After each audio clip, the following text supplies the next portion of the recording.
Welcome to My Florida Green, and thanks for joining us for another discussion about cannabis. You see, we live in an age of lost knowledge when it comes to cannabis and its medicinal uses. And here at My Florida Green, we believe in constant and never-ending improvement. And what that's done, it's fostered a team dedicated to sharing the mysteries of this wonderful plant.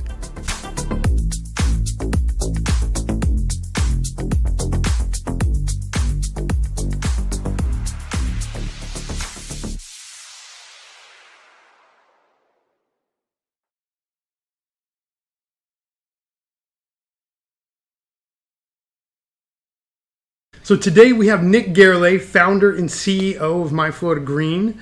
Something I think a lot of people don't know about you as well is you also built the back-end software, the Doc app. That's our patient management software for My Florida Green. During this time in this space, I mean, you've helped people lead to positive outcomes, over 40,000 patients on the platform to positive outcomes. So before we get started, I just want to ask, what got you into this space? And why did you get this all started?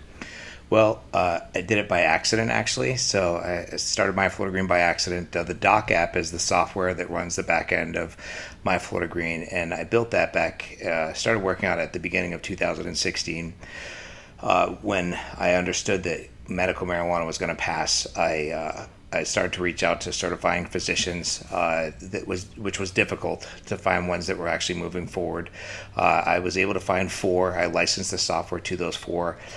Started to connect patients to those doctors. We started to document their results, and it was amazing. What the problem was the doctors that I chose, actually. And I also quickly realized that the healthcare system is nothing shy of a criminal enterprise. The doctors were taking advantage of patients, charging them erroneous fees, using my software to do it, and I didn't want to be a part of it, so I pulled the software back, founded and trademarked My Florida Green, partnered with our own doctors that saw the same vision, and here we are. So we have locations all over the state. It's been an uphill battle, to say the least, and it continues every day. The challenges are here, but the documentation of the progress is just undeniable and astonishing. Every day we witness miracles, and it's awesome to be a part of it, honestly. Likewise. Yeah. I can't tell you how grateful I am to be a part of this movement with you. So, there's a lot to unpack today, right? Mm-hmm. So we're going to talk a little bit about some of the exemption process because the state has put limitations on the amount of milligrams of THC that patients can get access to. And then also there's a lot of talk about the upcoming smart and safe bills, what they're calling it. It's supposed to be the adult use bill that a lot of people think is recreational. Sure. But I think you and I both know it's not quite the case. Yeah. So let's start to unpack some of this. I mean, what better person to do that than someone that's been, you've been in this since 2016. So yeah, sure. Well, I think, before we, kind of get right to the meat and potatoes, it's important to bring up that the state has really set this up to fail, and it's blatantly obvious. The archaic rules and regulations that have been put in place, I think, have been done strategically to frustrate the patient. Unfortunately, I think the powers to be associate the medical marijuana program with stoners or people that just want to get high, and it's so much deeper than that. And it's obviously apparent that whoever wrote these rules and laws and regulations are not doctors, and they're not certifying physicians who have been in this space. So that's what's one of the most disheartening, things about this being part of this process is the archaic rules and regulations that the state puts in place. However, I don't think that they knew that somebody like me or a company like ours was going to come in and pave the way for patients. I mean, for every ridiculous rule and regulation that the state and the OMMU has put in place, we have written software and technology to streamline that process. It's got to be annoying for somebody up there, because as much as the restrictions they put in place, we pave the way and just plow right through them with our technology. So we do have full-time legal counsel. A lawyer on payroll is a dangerous one because he's not looking at the clock. So we are definitely documenting everything and making sure that the patients are not only just doing the right thing, but have the legal protections to be able to do so. So the exemption process, right? So this was a emergency rule that went into effect in August of 2022.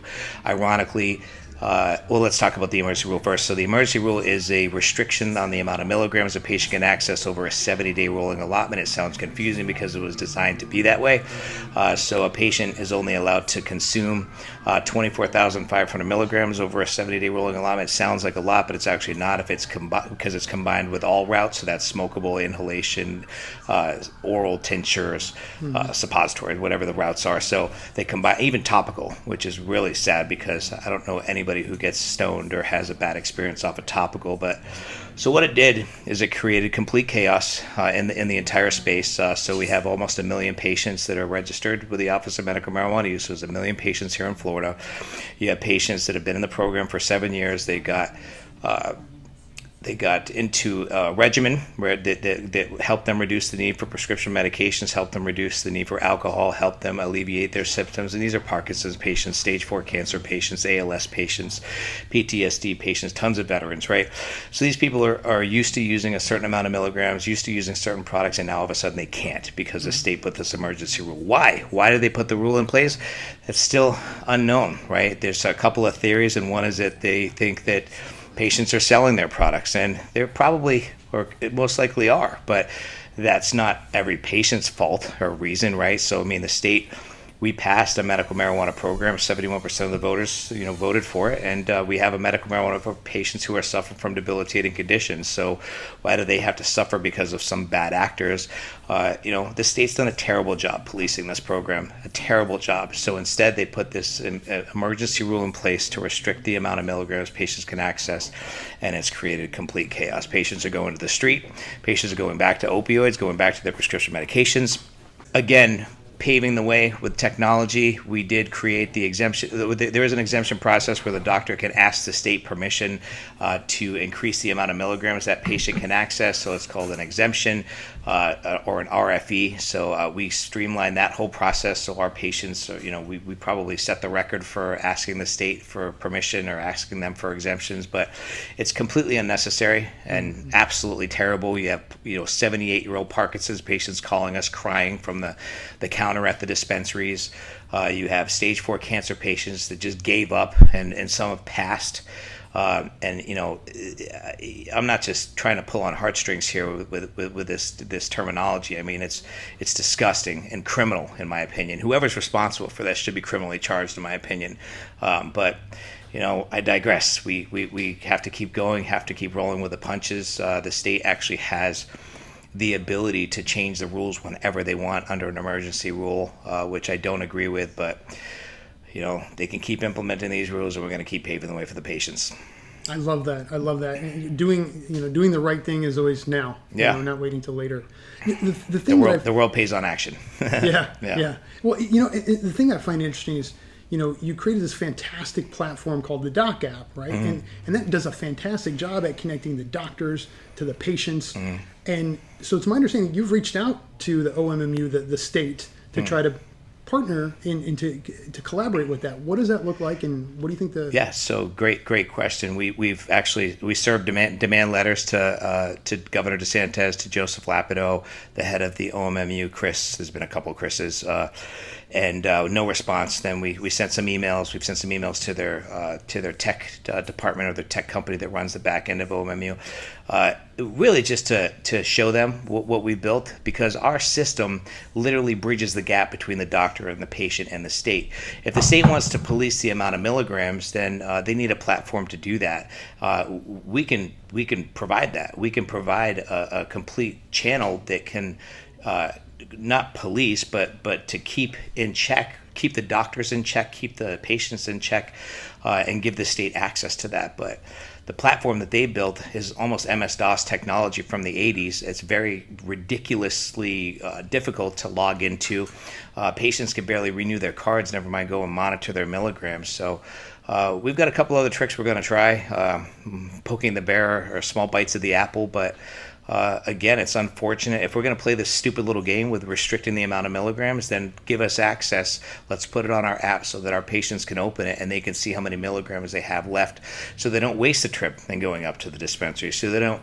What about an epileptic patient that is mandated to take CBD instead of their seizure medication to prevent seizures. What happens when they break out into a seizure because they're behind the wheel, right? Who's going to be responsible at that point? And these are the things that need to be brought to their attention, and no one's really listening. And these poor patients don't have a voice. And now we have this recreational bill that's on the horizon, and it seems to be the priority, which becomes more of a money grab. Well, what about the patients? We passed a medical program for people who are suffering.